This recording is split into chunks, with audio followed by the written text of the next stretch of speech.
time for the ride home in ENC. Yes! Yes!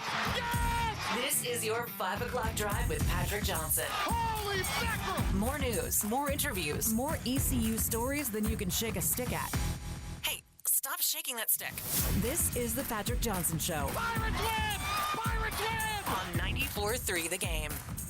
All right, welcome in, everybody, on a Friday TGIF. We made it. Patrick Johnson Show here on 94.3 The Game, alongside the ref, Philip Pilkington. I'm Patrick Johnson as we wrap up a week, and a lot to tell you about here in the course of the show today. Mike Swartz, ECU basketball coach, will be our guest, so a lot to talk about with Coach Swartz as they have started the off-season workout portion of things.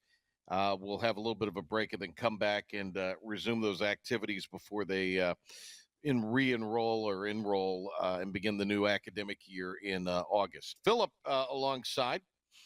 Hey, congrats to R.J. Felton signing an undrafted free agent deal with the Indiana Pacers. I think R.J.'s got as good an opportunity as anybody to make it, and a lot of it is based on his athleticism. It's been said before on the company airwaves, and I do agree with it. RJ is probably one of the best athletes I've ever seen in person. Notice what I said there, athletes. Yeah. Hey, I'm with you, man. The kid's a stud. He works hard, man. He's got such a great basketball IQ. In this day and time, with the way the summer league plays out and how deep they go with these rosters, I think anybody that makes the Summer League roster has an opportunity. And guess what, Patrick? Summer League basketball is 13 days away. So we're going to get to see R.J. Felton live on television in front of us, in front of coaches in 2 weeks. So I think his opportunity, like you said, is just as good as anybody, not only because of that athleticism, but because of the era of basketball in which we are living. Yeah, we'll talk with Coach Swartz about R.J. Felton, and again, congratulations to him signing with the Pacers. Duke last night with two others selected, and that includes Sion James going 33rd to the Hornets, so he joins his college teammate at Duke, Con Knipple. The Cavs, Cleveland Cavaliers, selecting Tyrese Proctor in the second round last night. R.J. Davis signing a two-way contract with the Lakers out of North Carolina, and then the former Tar Heel Caleb Love picked up by the Trailblazers. I know there's some out there that like to how can you have 5 NBA picks and not win the national championship? Well, you got to the Final Four, and if not for a collapse at the end, which happens in basketball, you would have certainly had a chance to play for a national championship game. But I would say this to all of my UNC friends. Dean Smith has a grand total of 2 championships, 2. In an era where it was easier to get to the Sweet 16 for the majority of his career. Not as easy to make the tournament for parts of it, but once you got in, easier to get to the Sweet 16. You only had expanded fields in the last maybe decade or so of his coaching career. And you also are in an era where you could have a player for 4 years more than likely. Yeah. Sam Perkins for 4 years. And the guy got 2 natties. And you also lived in an era where there was only about 4 to 6 contenders. Exactly. You didn't have a 5-seeded UConn from a few years ago win a national championship. Also, they weren't taking it as seriously as Javon others. Small, former Pirates, drafted by the Grizzlies. Okay, was he? Yeah, I don't know if you saw. So there you go. Yeah, he was there. He had a nice green suit on, had a little bling. His grandfather was there. He was very appreciative of his family. Thought it was a good interview they had with Javon last night on ESPN. Speaking of which, and we'll probably pull some audio next week. It'll be our final run of shows before the summer hiatus coming up. But, what's interesting to me, Pilkington, about that is when you look at just some disastrous, idiotic things said during the draft coverage. It was pretty – ESPN continues to ESPN up things. And then we've also had some just outlandish and idiotic comments regarding one of our favorite topics, the WNBA, by players and by alleged media members. So we maybe pull some of all that audio. I It's didn't gonna be- I think we're realize, gonna have by a the fun way. week. I think we're gonna have a really Yeah. fun week. We might not be the most mature week we've ever had, but I think it's Right. gonna be fun. I didn't realize Colin Cowherd got drafted on Wednesday night. So that might have been my. By the way, the wanna woman hear that this. was hosting, and I mean, I don't like to talk about other announcers because I think it comes across, people think, oh, well, you're just embittered, which I am. But, to me, she couldn't have been any worse. Trying to over enunciate things in an effort to sound informed. Yeah. And I mean, just, phew. Um, let's see. Anything else? Oh, yeah. Speaking of drafts, your Carolina Hurricanes picking in the NHL draft, which starts tonight. NHL draft, yes. 29th pick in the first round. Rounds 2 through 7 will draft tomorrow. As was expected, Jake Gautreau, who had been at Mississippi State, has been hired as the hitting coach at East Carolina. Trying to think if there's anything else, Pilk. A lot of reaction to our John Gilbert show yesterday. I got a lot of text messages and DMs and all that during the show. I'm sorry if I didn't pose your question to John, and also just people reacting enjoyed the conversation. So you could go back and re-listen or re-watch that on the IBX Media app. It is free for download and Google Play. Also coming up you could also I would encourage you to go back. Our Cornell Powell interview from earlier this week I thought was outstanding. So check Watch that out. one on video if you can. I would recommend Watch that one on video. yeah, because you get to see the Super Bowl rings that he won with the Chiefs. What else have we done this week? It's been a little bit of a crazy week. Hard to remember. I'm trying to remember. Earlier in the week, did we do some college baseball or golf? We had Jake Jacobs on Monday. That's what it was. I was about to say, we had a really good That was a interview good with one, Jake too. Jacobs. Yep. Yeah. So I would watch the Jake Jacobs interview. What did we do Tuesday? Tuesday was Cornell. Tuesday was Cornell. Wednesday was Brian Murphy. Yep. That's right. Which Thursday that actually was had John. some good information in it regarding, what is happening and not happening as far as rev share. And since we your money and what's doing with your money that you're gambling your on. money. Right. That's big. And since then, that has also got kicked back to a rules committee or to a committee. So that thing is effectively dead. The Senate squashed that. All right, so that's where we are. Okay, Pilk, anything else that we need to know going into the weekend here? Again, we'll be back Monday, and we will carry the show through Thursday of next week, and then we will go on our hiatus. We will have and we'll remind you about this next week, we will have a special show on the 10th, and then I've heard mixed reaction on the coverage, but I'm going out to Charlotte to the media day, so those have to figure it out. All right. I mean, I'm going. Why wouldn't we go? Let's do it. And it looks like Friday's going to be the day-long thing. I need to go non-Dr. No. And All right. I think Thursday, it's probably going to start in the afternoon, and then Friday will be a full. But I don't think you have. I think it'll be a little bit of pre-tape kind of things. Yeah. On that day. Now I've got my annual eye exam on Thursday late morning, so it would be like later in the day when I would get to Charlotte. Hey, look, as long as you're ready to go, I think me and I go. Some of the guys will be going out for some beers Thursday night after, so you better be there. You better What? not. Yeah, come on, we're all going to be hanging dinner? out. How about dinner, and then you guys go and get Well, we can have beers at dinner. I mean, it's not like we got to stay out partying until 10:30, 11 o'clock, but till 7:30 or 8, Patrick, we expect you to be there. That's late. I'm tired of you talking about this junk. I mean, quit getting up at 3:30. We wouldn't have this argument. Let me see. Media days probably won't end until 6. We'll find a restaurant within a block. Right. Get seated by 6:15. You can stay till 7:30. I could stay till 7:30. All right. Now, who's the author that we with the book that the guy was? Wait a minute, I've got it right here. Jim Murphy. Yep, we're having next week on the show. Thursday, Here it I is. think? Maybe we'll see. But next week, Jim Murphy, Inner Excellence. Now, this book was the one that the Eagles player was reading on the sidelines during the playoff game.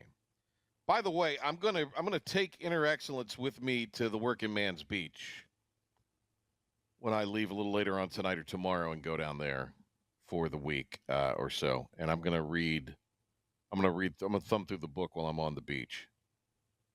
Little stogie, little Inner Excellence. Oh, there's a good chance there'll be a stogie, yes.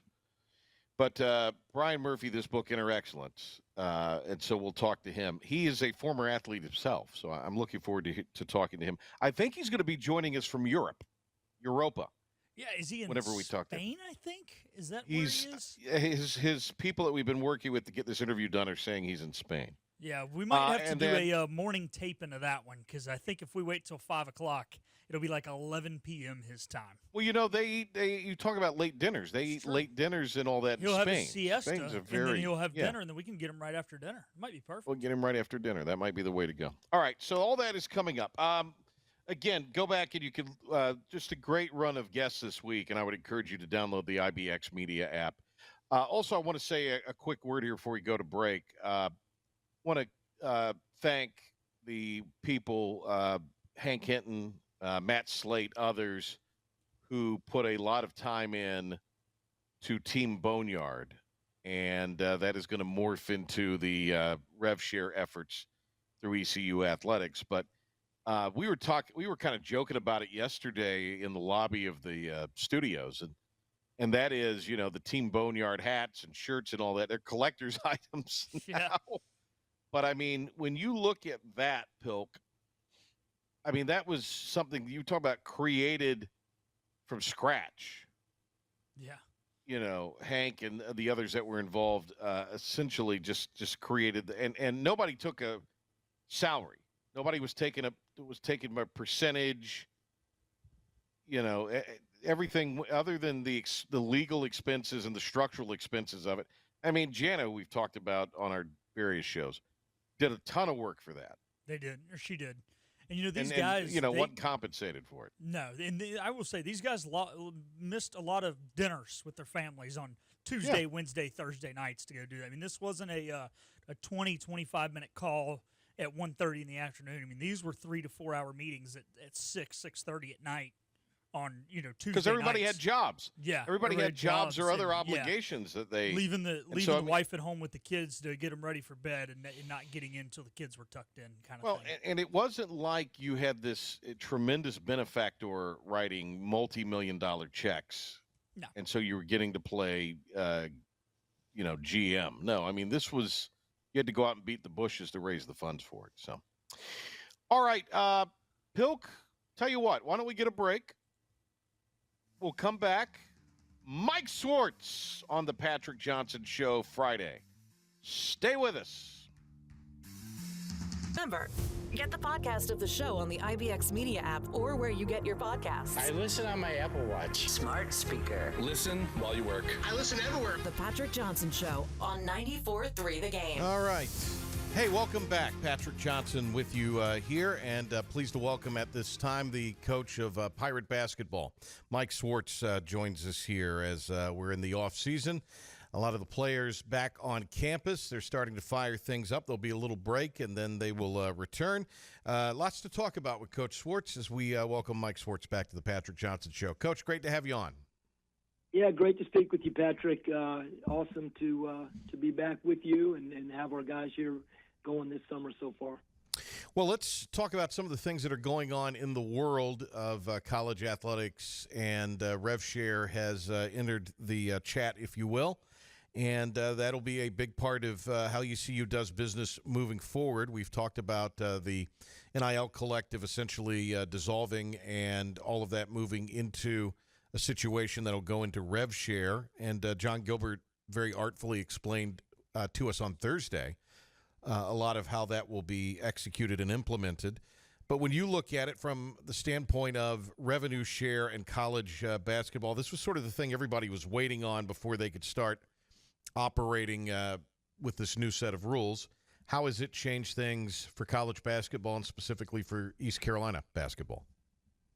Well, number one, it's as you said, I think there's still so many moving parts, but it's definitely settled in. And come July 1, it feels like again, you and I have used this term so much over the last couple of years. It feels like there have been really no guardrails, and now it feels like they're starting to be put up a little bit. And how that moves forward and how that continues to morph over the next few years, I'm sure there'll be more changes. But so that's a good thing when it comes to that. I think that streamlines that.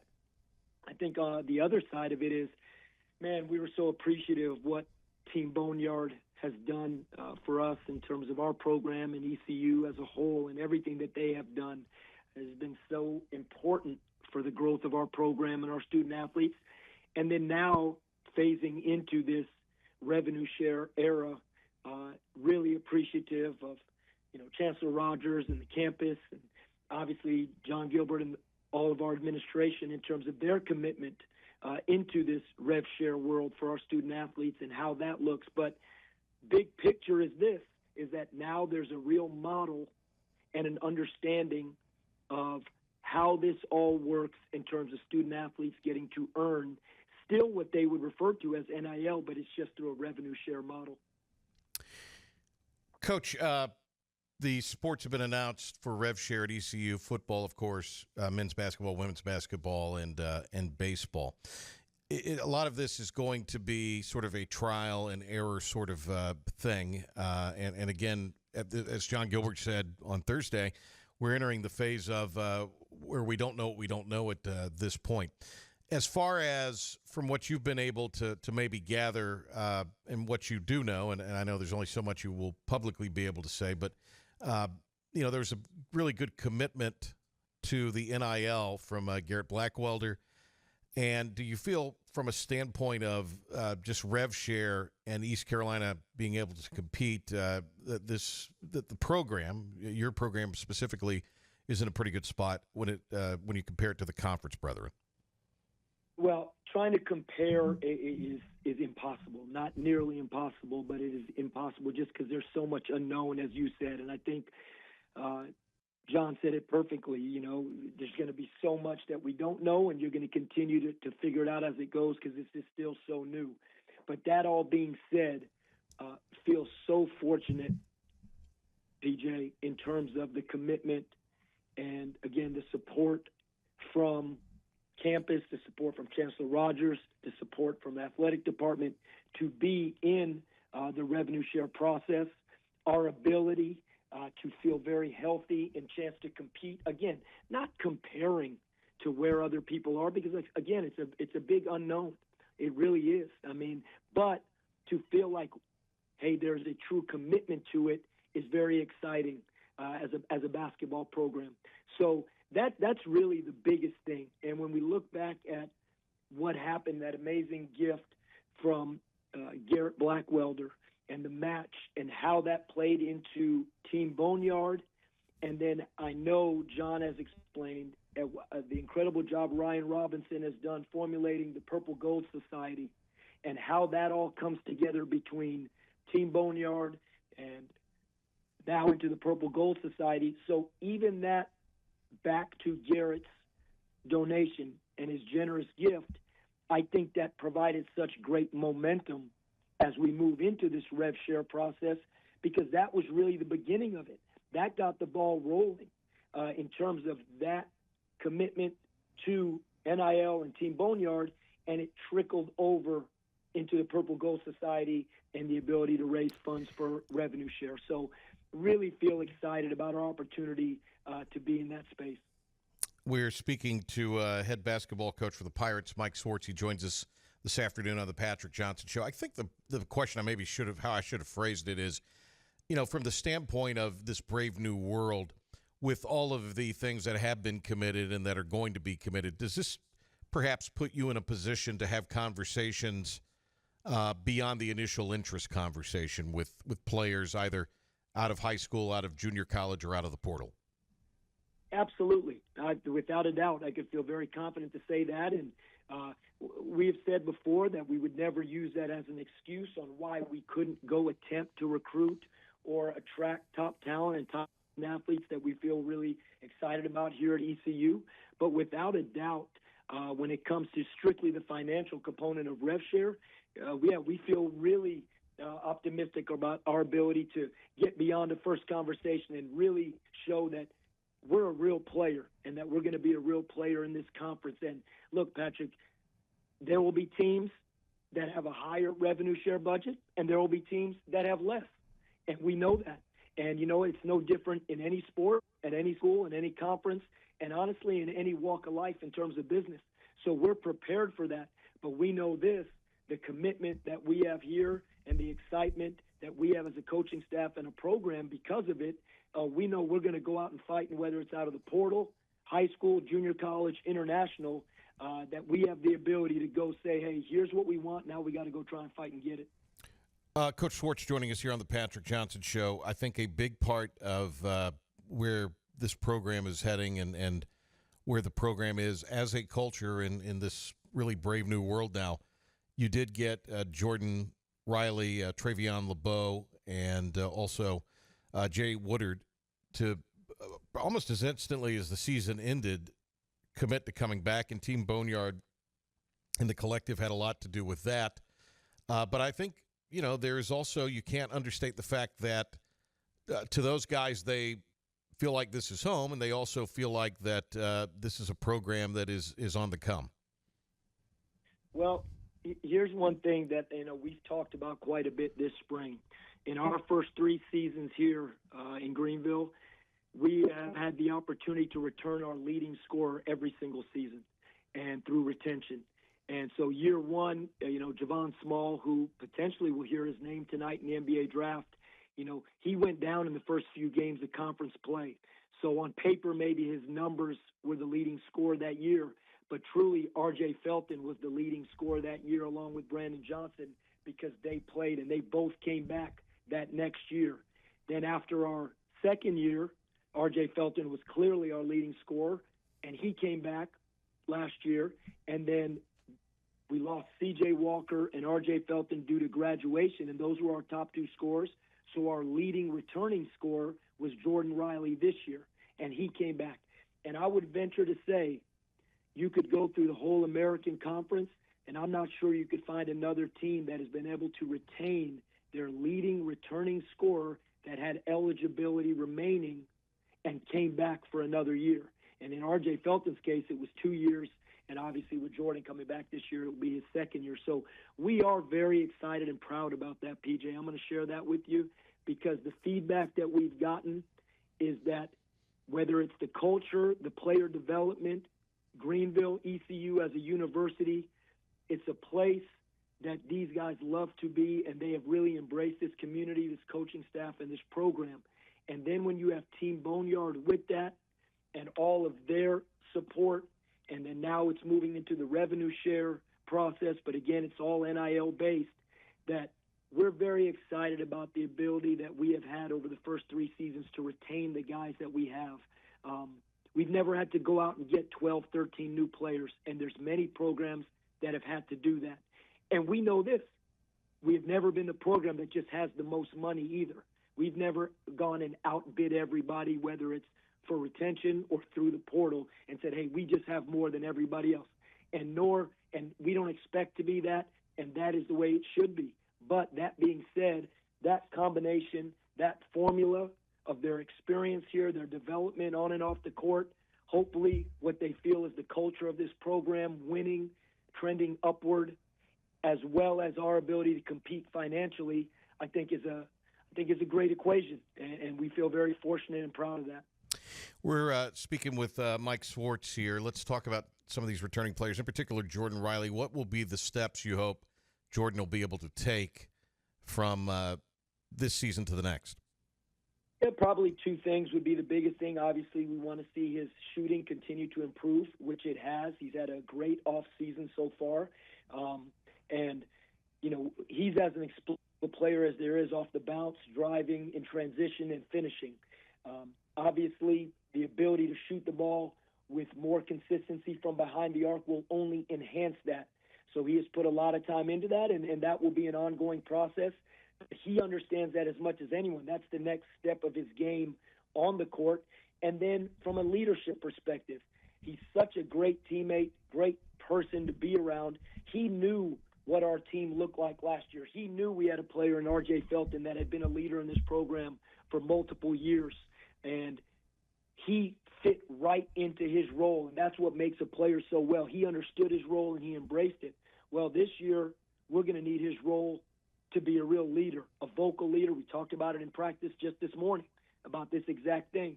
His ability to put guys and bring guys with him as a leader, not only by example, but vocally, because he truly is, as a fifth-year senior and a returning player that will probably be on the all-conference preseason team. He is somebody that will have to carry that weight as far as leadership goes.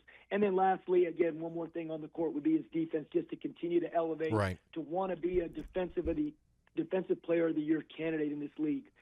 He truly was awesome last year on defense in terms of his ability to convert and steals and get out in transition. So I know he's put a lot on himself to want to be even better this season on that side of the ball. Coach, with Jay Woodard, that's another player, veteran experience. He's now got a year of Life of the American under his belt. I really think Jay will be another one of those that has to take some big strides for you in the offseason. Yeah, I think you're absolutely right, and we need him to. A lot of the same things we just spoke about Jordan apply to him. Perimeter shooting, without a doubt.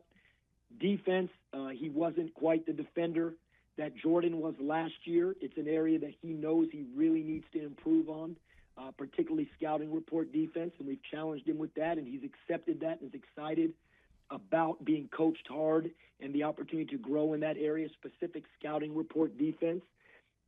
I truly believe we're going to see a much improved offensive player, and he had some games last year where he showed those flashes and was huge for us in terms of scoring the basketball, but we'll see a more aggressive offensive player that I think will get a chance to play his natural position, which is really the 2 and the 3, and not have to carry some weight playing at the point guard like he did last year. You know, at times when Julian Samara went down, he really became our backup point guard. We were doing it by committee. So I think those things are really going to help the mental side for Jay. And one thing that I think Pirate Nation is going to be very excited to see, and you saw it a little bit early in the year when he didn't have to play at the point, was his ability to rebound. Jay, and I say it again, and I said this last year, he's as good of a rebounding guard as I've seen. And I think we're going to see that in full force this year with him on the wings, getting to the offensive glass and rebounding the ball on the defensive glass and leading the break. We're talking Pirate basketball with Mike Swartz joining us here this afternoon on the Patrick Johnson Show. Coach, a quick word about Trevi LeBeau and then Reed Kaysen, who I understand has added some muscle. Yeah, man, they've both had really strong springs and summers. The day the season ended, we got right into it with Trevi. Trevi is making the transition to a full-time wing, which is really his natural position. But one of his incredible talents is his ability to know every position on the floor. He's such a high IQ person on and off the court. And so his ability to do that last year and play the 4, and heck, there were a lot of times he was in at the 5. I mean, here he is at 6'3", 6'4", playing the center for us last year in big games down the stretch. So he has made that transition onto the wing, which I think is going to be really big for him on both sides of the ball. He's an elite on-ball defender, and I think we're going to be able to utilize that more with him as a true 3 wing player. And then Reed, same thing. Reed, the minute the season ended, we're making the transition for him to be a true 4-man. We're going to have an opportunity to play bigger this year. We have real size in the front court that we're excited about. And so instead of Reed only being a center, Reed is going to have the opportunity to play a more traditional power forward that can step out and shoot the ball. And, I don't think everyone's had a chance to see that yet, but he can definitely shoot the basketball. But you hit it on the head. He's gained about 15, 20 pounds. He's strong. He's playing physical. He's got a long way to go to learn in terms of playing on the perimeter and inside, because the 4 requires more of that. I mean, that's where Trevi played last year. But all that being said, I think one of the biggest additions that he has made is what you have already mentioned, that he has gained strength and weight quickly this spring and summer, and it's showing in our first 6 practices. Coach Mike Swartz joining us here on the Patrick Johnson Show. Coach, I want to ask you about some of the newer players to the roster, and let's start with Isaiah Imbang, who is a guard coming from William and Mary. You guys were able to get in on him kind of early, and I know he received some attention maybe from some other places because he's just that kind of guard. He's someone that is a real difference maker. And so he's had quite the basketball journey, played for William and Mary last year, and I think will certainly bring an experienced guard, lead guard to your program. Yeah, you know, what we love about Isaiah so far is that he is a tireless worker. I mean, we knew it going in. Again, I've said this before. I think our coaching staff does such a great job in this evaluation process when it comes to recruiting out of the portal or junior college or high school or international. But the depth that you have to go to find out who people are beyond the court and beyond what you see on film is really incredible, Patrick. And so Isaiah, we knew, was a hard worker. Our eyes tell us what our eyes see watching him, but he has come in and his intensity working in practice, and honestly, when practice is not going on his own with coaches or by himself, has been really impressive. On the court, what Isaiah brings is, you look at him last year as a freshman at William & Mary, he led their program in assists as a freshman. In 19 minutes a game, he averaged between 3 and 4 assists a game. He is a guy that averaged over a steal a game in 19 minutes a game. He's got a really high basketball IQ as a passer, which is great. He can really pass the basketball, whether he's on the ball at the point or he's off the ball at the two. He's just got a great feel for the game in terms of reading the defense. And he can score the ball, average nearly 6 points a game as a freshman. And so he's a complete guard. That was only a freshman last year and was on the All-CAA freshman team. Mm-hmm. And we've been very excited about him so far here with us. Another veteran into the mix is someone you saw last year, that great overtime victory against a really quality George Mason team. And one of their bigs was Giovanni Imajuru. And I was really impressed with Gio and what he brought to the Patriots, not only seeing him in person last year, but keeping up with the Patriots a little bit, especially when we got February, March, and what he was able to do for them. Another guy that enters a final year in basketball, but he's got a lot of experience from a lot of different levels. We're thrilled about Gio, and honestly, you know, his physicality, size, strength, and athleticism on the court. He is so mature, Patrick, in terms of who he is as a person, and just his presence so far. I will mention he has not been able to practice with us yet as a team because he is finishing up and he's graduating from George Mason, so that process has to be completed. But he's here. He's working out tirelessly on his own, and he's allowed to do everything. He just is not a part of team practice yet, so we haven't even seen the best part about him. But I can tell you this, that I knew last year when we played George Mason, and that was a heck of a game, and I got so much respect for their program for many, many years. You guys know this. That's where Coach Barnes, George Mason, was his first head coaching job, and I'm very close with Kim English, who's now at Providence, and he was the head coach there.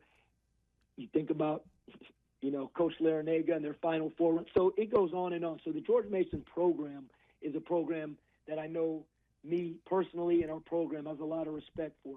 And so that game last year when we played them, I was not excited when Gio was in the game.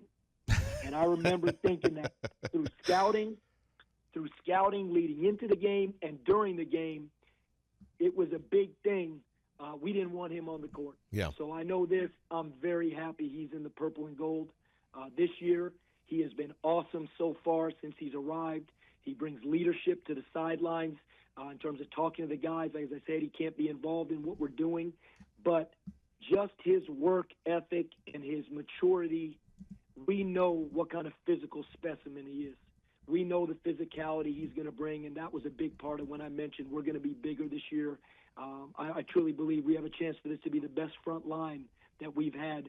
I know definitely since I've been here, and I'm really excited without going too much into our front court and the size we have up there. And you know what? He's going to be a guy that spearheads that. Coach, Eli Delorier, coming from the Providence program, when you look at what he has Dunn, obviously he's played at the Big East. You mentioned your relationship with his former head coach. So one of those situations where, again, the measurables are there, and from what I understand, has shown pretty good range so far. So certainly hope it is a transition that'll see him be really productive towards winning basketball for the Pirates. Yeah, it's so funny you just said that last word, winning basketball. That's what he is in terms of who he is as a person, how he practices every day, just his whole makeup. I can't wait for people at ECU, whether it's professors, administrators, other students on campus, our fan base, to get to know Eli DeLauria. He's just a wonderful person. And the thing with Eli is we actually knew about him when he was a senior in high school. Mm-hmm. And he was somebody that had the ability to go to another year of high school.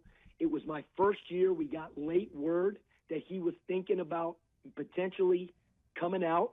Mississippi State had kind of messed with him a little bit. He had been getting recruited by some Power 4 schools, and he was contemplating coming out. And so we started to get involved, and then Providence jumped right in and was able to get it done. And it was after our first year here, and Providence did that. So, and he ended up committing to Providence. So we, I.J. Poole on our staff also coached him at Providence. Right. So we have a real familiarity with him. His whole deal, a lot like Reed, PJ. He and Reed have a lot of similarities. They both have the ability to swing back and forth at the power forward or the center positions, but both have skill beyond the three-point line. Both have skill to be able to pass and play on the perimeter or in the high post, but both do play with the physicality to be able to play back to the basket, play on the offensive glass, and then go and be someone that brings real physicality to us in the paint. So they're both very similar. They'll both play both positions. But again, Eli is someone that brings a high IQ. And I like about this team, thinking about the front court, Patrick, is that this is a team that I think brings a pretty strong basketball IQ when it comes to feel for the game. And Eli fits that mold. His brother played at Duke. He comes from a great basketball family. His mother was a great basketball player. So very excited about Eli, what he brings to this team on and off the court in his time here so far. Coach, someone that maybe has not been as valued as some of the others that we've mentioned and we will talk about that are in the program, but a bit of a homecoming for Luke Davis, who showed some signs of productivity for New Orleans and had a couple double-doubles in the last 2 or 3 weeks of the season. So an opportunity for him to return, and it seems like he brings some added depth along the front line. It's I think Pirate Nation can feel confident from this standpoint in terms of our mindset as a coaching staff going into the spring and going into recruiting. We wanted to get bigger. That was a big deal, PJ. We wanted to, last year C.J. Walker had an incredible year, and it was awesome. And he's such a big piece of last season. And, and I'm sure we'll talk about he and RJ a little bit later on. But C.J. played the 5 for us last year at 6'9", 210. And he was a different kind of 5, and we had to make that adjustment to get the most we could out of him on both ends of the floor. But we knew going into the spring that we wanted to have true size up front. And Luke Davis is another guy that fits that. He's 6'8", 6'9". He's 24 years old. He plays with a very strong motor. The reality is we have only had a chance to have him for one practice so far. He just got cleared. Yeah. And again, nothing negative, nothing medical, just the process of what it is when you're transferring somewhere and going through those things and academics and getting registered, et cetera. So normal stuff, but he just got cleared. And you know what? In one day of practice, his motor, his physicality, his intensity, you could see why he finished the season so well at New Orleans. And you know what the best part about Luke is? Here he is from Greenville, went to South Central, and he is excited about being a Pirate. He wants to bleed orange. He wants to play for the front of the jersey. And no different than last year, PJ, in our very first meeting with this group, as we sat there with everybody coming from all over the place, high school, junior college, all over the world, literally, Vito Perkovic from Croatia, Patrick D'Arcy will be here from Australia. Yeah. We have all over the map.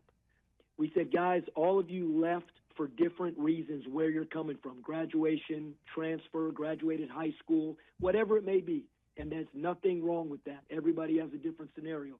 But everybody understands this, that we all came here for the same reason, which is what's on the front of the jersey. One reason. Our mission, what we have here as a program, and we came to play for what's on the front of the jersey. Yeah. And I would say this, Luke Davis embodies that. Let me ask you a little bit about Vito. You mentioned him, Perkovic, the Croatian, and again, from the physicality standpoint, 6'10", 250, and he's a young guy coming in, but someone that has obviously gotten a lot of experience internationally and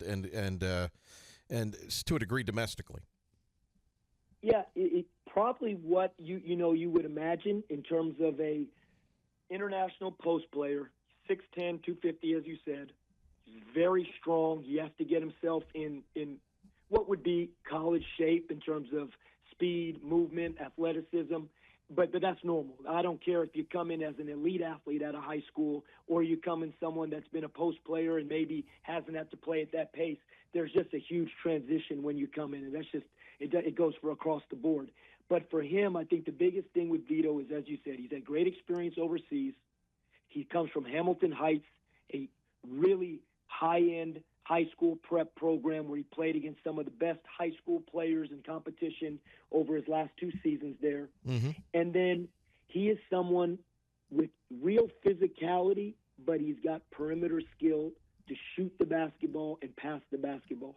He could clearly play on the perimeter, or he could go bang inside. Now, his ability to be in elite shape, his ability to understand the speed of the game and all of that, obviously will determine his effectiveness as a freshman. But anytime you have a freshman that's 6'10", that could go stand out there and shoot with any of our guards in terms of just shooting competitions, and if you watch his games in high school and you watch him play, he can really pass and shoot the ball. And that's why I mentioned what you can imagine, a international post player when you think of guys like Jokovic from the Denver Nuggets, big, physical, but have real skill. And Vito definitely has real skill. Coach, Patty D'Arcy, what is his status right now? The Aussie. Going through he will be here shortly. Going through the process of what an international player sometimes has to go through: I-20 visa status, getting all that, getting your student visa. That's it. He's enrolled. He's ready to go. It's just going through that process. And honestly, PJ, we expect him to be here within the next week or so, optimistically. Yeah. Coach, anybody else we need to maybe as we look towards the season coming up that we didn't cover as far as the returning roster and new to the roster? Yeah, I would say 2 guys that we're really excited about, PJ, and one of them is Corey Calker. Mm-hmm. Corey Calker is somebody that has true elite speed. He's a true point guard.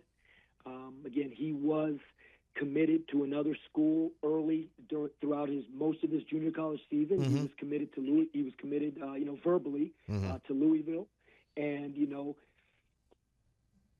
so many things happen late in the recruiting process, as I know all of our fans know, whether it's football, baseball, basketball, any sport. Yeah. That we feel extremely excited and fortunate that Corey's going to be a part of our program. Again, he had a phenomenal year at Eastern Florida Community College. He was somebody who's one of the top point guards in the country coming out of junior college and won a lot there. He knows how to win. He's from Virginia. He is somebody that in his time here so far, a lot like Isaiah, his work ethic, we've been really impressed with. He's got true speed and athleticism for a point guard. He's somebody that can get to the paint, and we're going to need him to get to the paint. He's somebody that can create for others and go score it. But one of the things I think Patrick, that I get really excited about is when I see his foot speed on defense. Mm-hmm. He's somebody that through the first 6-7 practices has shown a true ability to disrupt the ball. And whether that's in the full court or whether that's in the half court, that's something that's really important to our program and our coaching staff. So Corey Culker is someone I think our fans are going to, he may be under the radar a little bit because he was coming out of junior college and he's not out of the portal, so people haven't seen as much of him.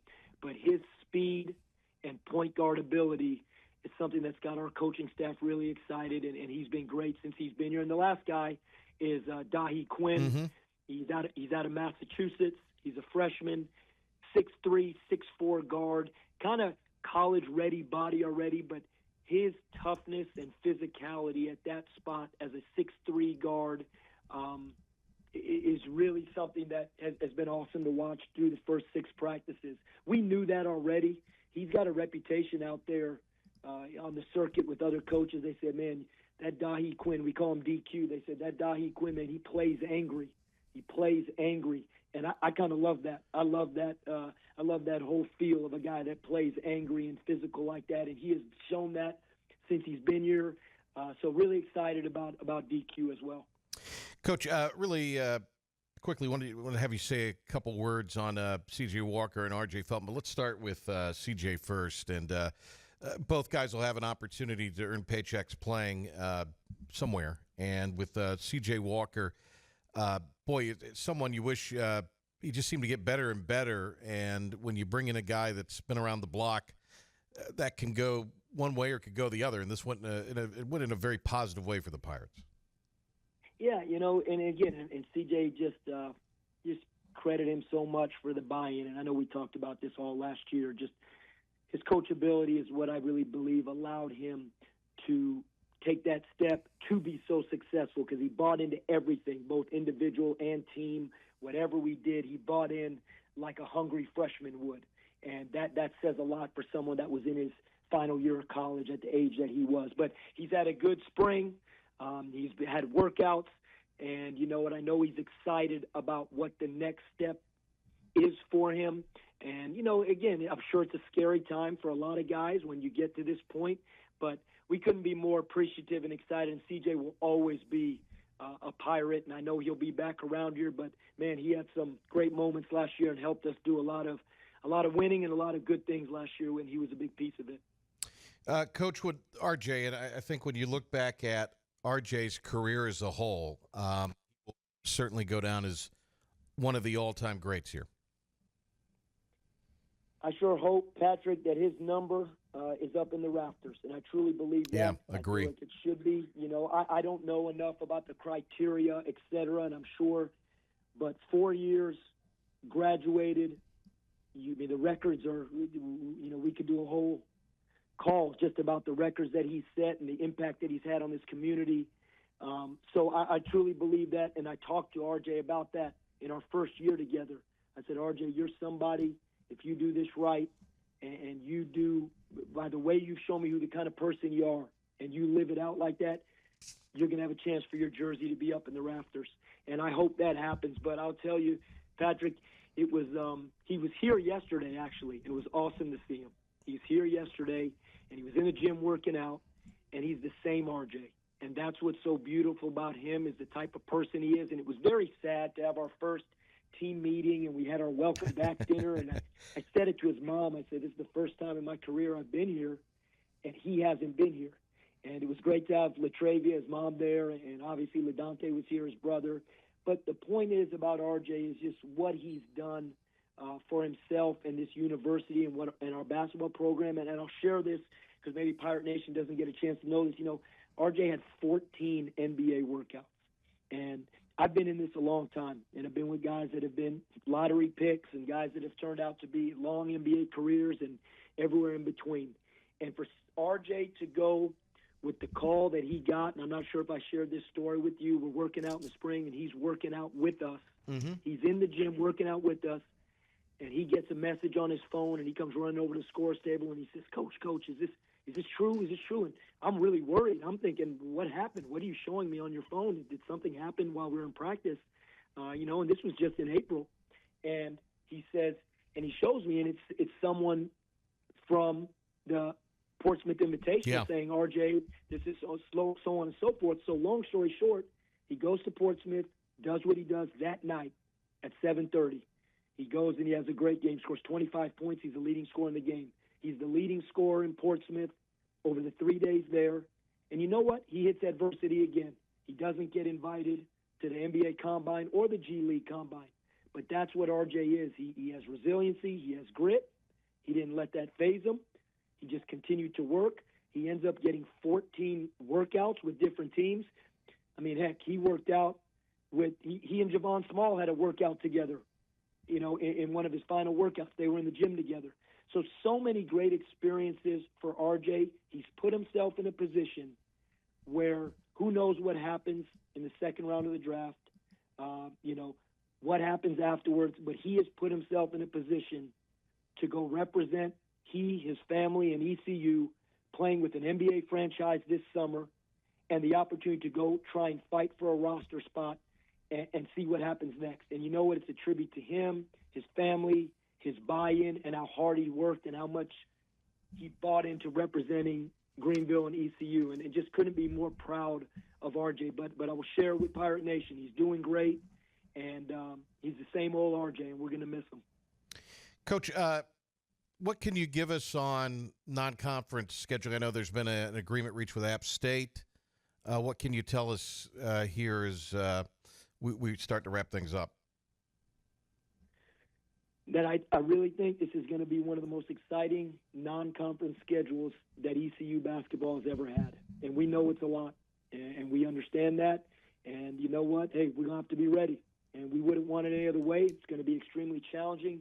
But when you think about some of the games, and, and I don't even know what's been announced or not announced, so I'm just going to say it like it is. The bottom line is, we know this, that we're playing Michigan State and St. Bonaventure in Fort Myers. Right, yeah. In the Fort Myers tip-off, which is, obviously a very prestigious event to have been invited to, an opportunity to play. And we know, obviously, those two programs and the challenge that will be.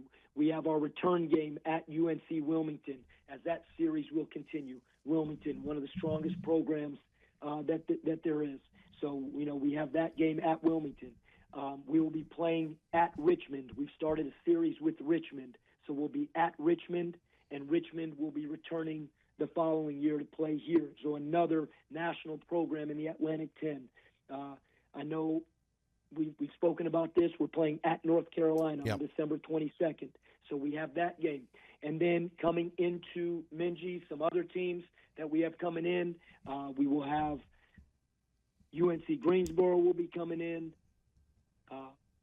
App State will be coming in. Trying to think, I'm sure I forgot somebody because again, I know that this has been, but yeah, it's a heck of a schedule, and I'm sure I forgot someone, and it's only because, I'm thinking about practice tomorrow. But that being said, I know what we have coming in the non-conference, but when you just think about those games and then what the AAC will provide in those games, I think this has a chance to be one of the most exciting overall schedules, but definitely non-conference schedules in quite a while here at ECU, both home and the road.